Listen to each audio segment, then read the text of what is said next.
World's biggest astrology community in Tamil. Online Astro TV, வாழ்வின் வெளிச்சம். Online astro டிவியை கண்டு மகிழுங்கள். அடுத்ததாக திண்டிவனத்துலேருந்து ஒரு புயல் கிளம்பி இருக்குது. இவங்க சும்மாவே எங்களை பொறுத்தவரையில் பேசும்போது அதிகமாக பேசுங்கன்னு சொல்லுவோம். ஆனால் இன்றைக்கி அவங்க எழுதக்கூடிய பாவகம் பார்க்கும்போது 2ஆம் பாவத்தை பற்றி பேச சொல்லியிருக்காங்க.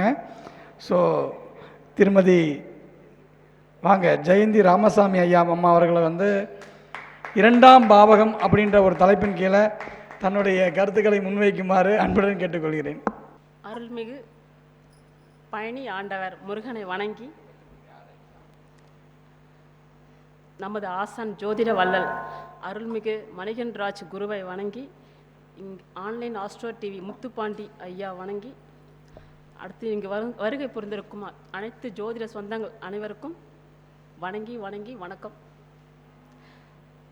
இன்று 2ஆம் பாவத்தை பற்றி பேசலாம். எல்லாருமே வாங்க.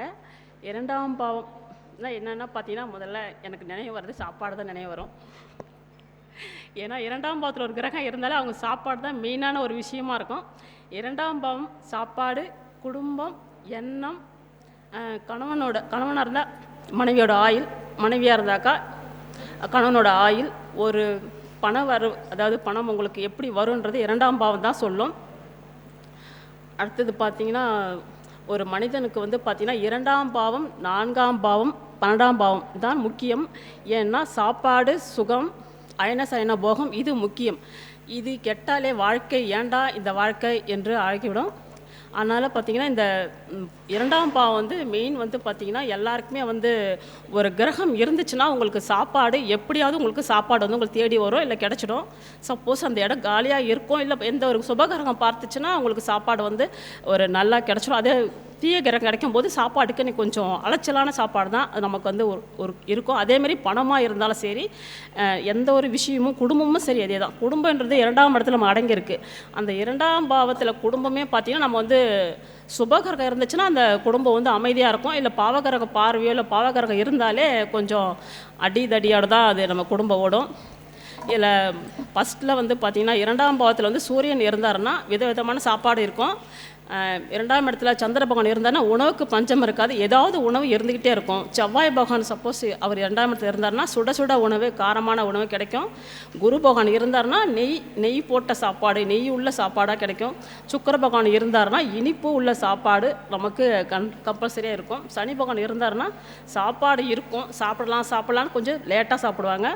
ராகு பகவான் இருந்தாலும் பிரம்மாண்டமான சாப்பாடு, அதாவது பழைய சாதமாக இருக்கலாம், எந்த ஒரு உணவாக இருந்தாலும் இருக்கும்.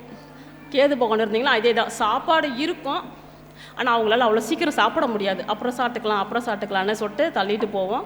இதில் 2ஆம் பாவத்தில் எண்ணம் என்ற எண்ணமும் அதில் இருக்குது. அந்த எண்ணம் நல்ல எண்ணமா தீய எண்ணமா என்று பார்க்கலாம்.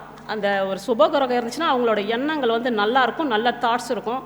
இதே பாவகிரகங்களோட அந்த பாதிப்பு இருந்துச்சுங்கன்னா கண்டிப்பாக அவங்களோட எண்ணங்களும் இருக்காது. அவங்க கிட்ட நிற்கும் போதே தெரியும் இவங்களோட பிகினிங் நல்லா இல்லை, சரியில்லை அப்படின்ட்டு.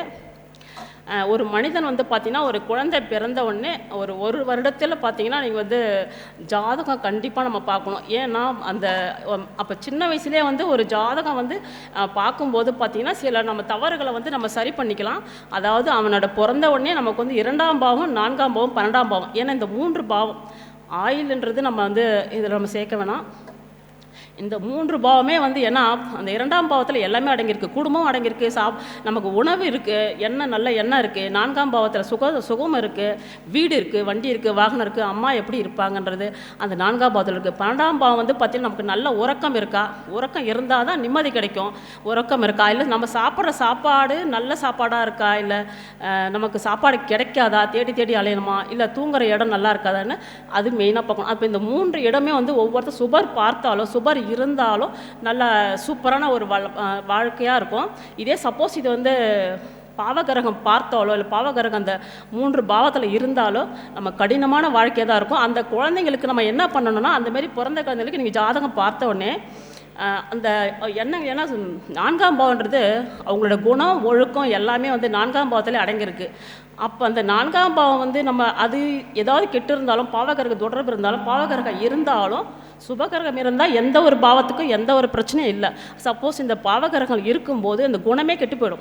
ஒரு பெண்ணாக இருக்கட்டும் ஆணாக இருக்கட்டும், அது கண்டிப்பாக இந்த 3 பாவத்தில் குடும்பம் கெட்டு, 2ஆம் பாவம் குடும்பம் கெட்டு போயிடும், 4ஆம் பாவம் சுகம் கெட்டு போயிடும், அவங்கள எண்ணம் ஒழுக்கம் எல்லாம் கெட்டு போயிடும். 12ஆம் பாவம் அதை விட நம்ம சொல்லவே தேவையில்லை, அவன் தீய வழிக்கு போவான். ஆனால் இந்த 3 பாவமும் நீங்கள் முக்கியமாக பார்க்கணும். அந்த முக்கியமாக பார்க்கும்போது சின்ன வயசுலேயே வந்து கோவிலுக்கு வந்து அழைச்சிட்டு போகிற பழக்கம் வச்சுக்கணும். அந்த 2ஆம் பாவத்துக்கு உண்டான என்ன கிரகமோ, சப்போஸ் அங்கே 2ஆம் பாவத்தில் வந்து குரு இருக்காருன்னா ஒன்றும் பிரச்சனை இல்லை. அதாவது சுபர் இருக்கும்போது எந்த பிரச்சனையும் இல்லை. சப்போஸ் நம்ம இந்த வந்து பாவகிரகம் சப்போஸ் செவ்வாயே வச்சுக்கோங்க, செவ்வாய் இருந்தாலே வந்து வாக்கம் தடினமான ஒரு வார்த்தை, ஒரு பேட் வார்த்தை தான் அவங்க நிறையவே பேச வரும். அது சுபர் பார்த்தாருன்னா அதுவும் பிரச்சனை இல்லை. இந்த பாவரை இருக்கும்போது 2ஆம் பாவம் 4ஆம் பாவம் 12ஆம் பாவம் பாவர்கள் இருக்கும்போது அந்த கடவுளோட நீங்கள் எடுத்துக்கணும். செவ்வாய்னா முருகர், சனி பகவான்னா நம்ம வந்து ஈஸ்வரன் சிவனை தான் எடுத்துக்கணும். இது மாதிரி ராகு பகவானா காளியை எடுத்துக்கலாம், துர்க்கை எடுத்துக்கலாம், கேது பகவானா விநாயகரை எடுத்துக்கலாம். இந்த பாவகரங்கள் அங்கே இருக்கும்போது இந்த கடவுளை வந்து நீங்கள் வந்து விளக்கு ஏற்றணும்.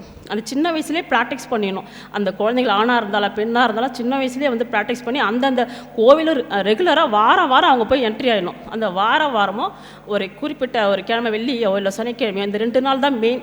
பரிகாரத்துக்கு வெள்ளி சனி தான் மெயின்.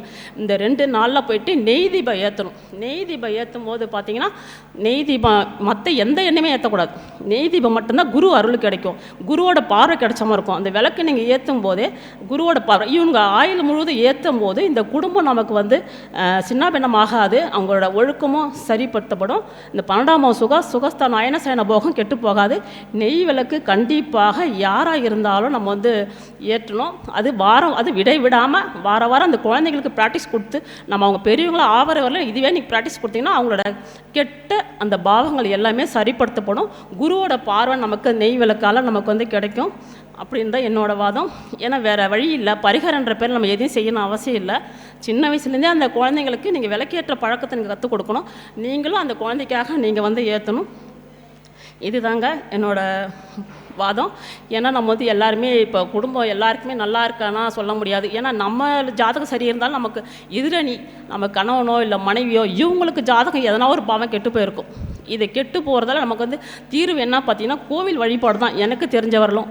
அதால் வாரம் கோவிலை என்ட்ரி ஆகிடுங்க, சும்மா போகாதீங்க, எந்த கோவிலுக்கும் வெறுங்கையோடு போகாதீங்க, விளக்கு ஏற்றுங்க, பூப்பழம் தேங்காய் பழம் எடுத்துன்னு போயிட்டு அழகாக உடச்சிக்கிட்டு வாங்க. ஆனால் வாரம் விடாமல் நீங்கள் போகும்போது குடும்ப பாவம் எதுவுமே வந்து நமக்கு கெட்டு போகாது. குடும்பம் கெட்டாலே சுகம் கெட்டு போயிடும், சுகம் கெட்டாலே நம்ம அயனசயன போகம் கெட்டுவிடும்.